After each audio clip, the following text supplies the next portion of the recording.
Hello, नमस्कार साथियों। स्वागत है आप सभी का एसकेसी क्लासेज यूट्यूब चैनल में। रीट के सभी विद्यार्थियों के लिए अहम न्यूज़ और आपके नॉर्मलाइजेशंस और मार्क्स पे बात करेंगे। फाइनल आंसर की पे आज आपके सामने न्यूज़ आई थी कि आपकी जो फाइनल आंसर की आपके सामने 20 अप्रैल तक आ जाएगी। ठीक है, कितने तारीख तक? 20 अप्रैल तक आपके सामने अपलोड हो जाए। अब बात करते हैं अपन। बहुत सारे मैसेज आ रहे थे स्टूडेंट्स के कि सर क्या नॉर्मलाइजेशन होगा, नहीं होगा, किस शिफ्ट को क्या बोनस मिलेगा, या L1 में कितने बोनस मिलेंगे, 2 में कितने मिलेंगे, इन सब चीज़ों पे चर्चा करेंगे। पहले भी काफ़ी बार बता चुका हूँ, लेकिन फिर भी बहुत सारे मैसेज आ रहे थे। एक बार फिर आज के सेशंस के बाद आपको 1% भी डाउट नहीं रहेगा कि मुझे क्या करना है। कितने नंबर वाले जो है उनका सेफ स्कोर रहता है कि वो किनारे पर हैं और पास हो सकते हैं। ये चीज़ मैं बता दूंगा कि भाई आपके अगर इसमें से इतने नंबर से यदि कम नंबर आ रहे हैं तो आप किसी और की तैयारी करें, और यदि आपके इतने नंबर आ रहे हैं तो आप ऐसा करें कि आप रीट में पास हो सकते हैं। इन चीज़ों पे मैं चर्चा करने वाला हूँ। ठीक है, एक बार सेशन को सभी दोस्तों को शेयर कर दीजिएगा, और जो भी स्टूडेंट्स नए हैं तो एक बार चैनल को सब्सक्राइब करें। और रीट मेंस का जो सिलेबस बहुत सारों ने मांगा है तो मैंने अपने टेलीग्राम चैनल पे अपलोड कर दिया है, और छोटी छोटी न्यूज़ जो है मैं वहाँ पर अपलोड कर देता हूँ। जैसे कोई अखबार में न्यूज़ आई है तो उसको वहाँ पे टेलीग्राम पे चिपका दिया जाता है। टेलीग्राम चैनल को आप ज्वाइन कर सकते हैं हमारे डिस्क्रिप्शन में जाके।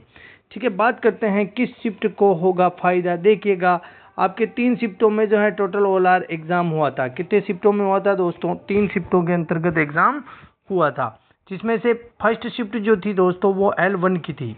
किसकी थी? फर्स्ट शिफ्ट L1 की।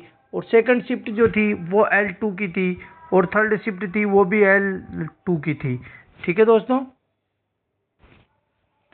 तीनों शिफ्टों में जो एग्ज़ाम हुआ है, तीनों शिफ्टों की बात करेंगे कि किस शिफ्ट को जो है बोनस अंक मिल सकते हैं। देखिएगा, अगर सही से चर्चा की जाए, बहुत सारे मैसेज यही आ रहे हैं कि बोनस मिलेगा कि नहीं मिलेगा। देखिए दोस्तों, बोनस क्या है? सबसे पहली बात इस चीज़ पे चर्चा करेंगे कि बोनस क्या होता है। बोनस दोस्तों उसे माना जाता है जो कि आपके जितने भी स्टूडेंट्स एग्ज़ाम में शामिल हुए हैं उन सब स्टूडेंट्सों के +1 या +2 मार्क्स हो जाते हैं तो उनको अपन बोनस अंक माना जाता है। यानी कि आपका कोई जैसे 70 नंबर का क्वेश्चन है, उस क्वेश्चन के अंतर्गत आपको क्या है कि बोनस दे दिया जाता है। ठीक है, यानी कि जिसका वो राइट था और गलत था सबको उसके अंतर्गत नंबर मिल जाता है। ये होता है बोनस दोस्तों। ठीक है, तो बोनस के तो मुझे नहीं लगता है कि फर्स्ट सेकंड थर्ड तीनों शिफ्टों में कोई चांस बनेंगे। ठीक है, बोनस के चांसेस तो बहुत कम है दोस्तों। 1% चांस में आपको अगर किसी क्वेश्चन में बोनस मिलता है तो वो बात एक अलग है, लेकिन मुझे नहीं लगता है कि किसी भी शिफ्ट के अंतर्गत जो है आपको बोनस मिले।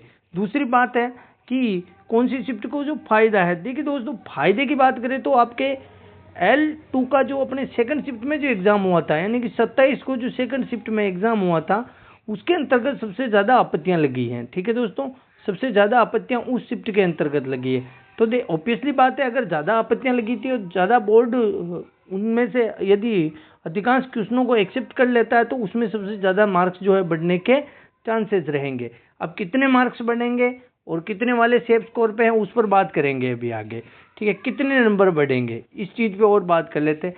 कितने नंबर बढ़ेंगे, अब ये मैं कोई माध्यमिक शिक्षा बोर्ड का सचिव और अध्यक्ष तो नहीं हूँ कि जो मैं बता सकता हूँ आपको, लेकिन मैं ये चीज़ जरूर बता सकता हूँ कि 2 से 3 नंबर तो है आपके इंक्रीज होने वाले हैं L1 के अंतर्गत। 2 से 3 L1 के अंतर्गत।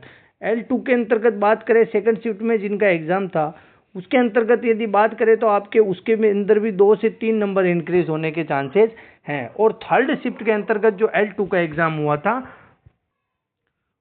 उसके अंतर्गत आपके 1 से 2 नंबर बढ़ने के चांसेस हैं दोस्तों। ठीक है, 1 से 2 नंबर बढ़ने के चांसेस हैं।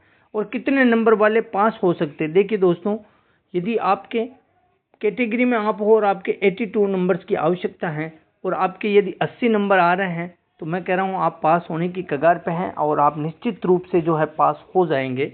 2 नंबर यदि आपके कम पड़ रहे हैं।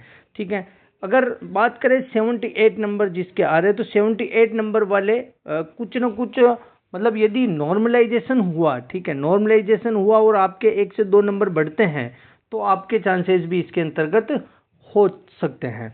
ठीक है, बाकी 80 वाला तो है श्योर, आप समझ सकते हैं कि आप पास कगार पे हैं।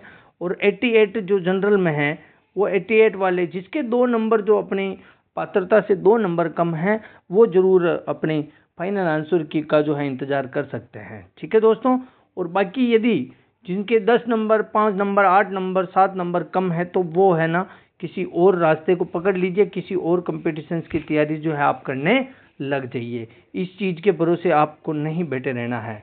ठीक है, रीट मेंस में क्या सिलेबस रहेगा? रीट मेंस के बहुत सारे स्टूडेंट्स के मैसेज आए थे। रीट मेंस का जो सिलेबस है, आपके पिछली बार जो सिलेबस था वही सेम सिलेबस रहने वाला है। यदि कुछ चेंजेज होता है तो 2-5% चेंजेज होगा, वो आपकी विज्ञप्ति के समय ही आएगा। ठीक है दोस्तों, तो ये चीज़ रीट मेंस का सिलेबस पुराना वाला जो मैंने टेलीग्राम चैनल पे अपने डाल दिया है। ठीक है दोस्तों, वहाँ पे जाके आप ज्वाइन कर सकते हैं। रीट की जो है फाइनल आंसर की आपके सामने 20 अप्रैल तक आ जाएगी, और 20 से 25 अप्रैल तक मई के अंतर्गत प्रथम सप्ताह में आपका रिजल्ट घोषित होने की भी बड़ी बड़ी संभावनाएं हैं दोस्तों। ठीक है, मिलते हैं अगले सेशंस में। और जो भी स्टूडेंट्स अगर नए हैं तो हमारे चैनल को एक बार सब्सक्राइब जरूर करें दोस्तों। धन्यवाद।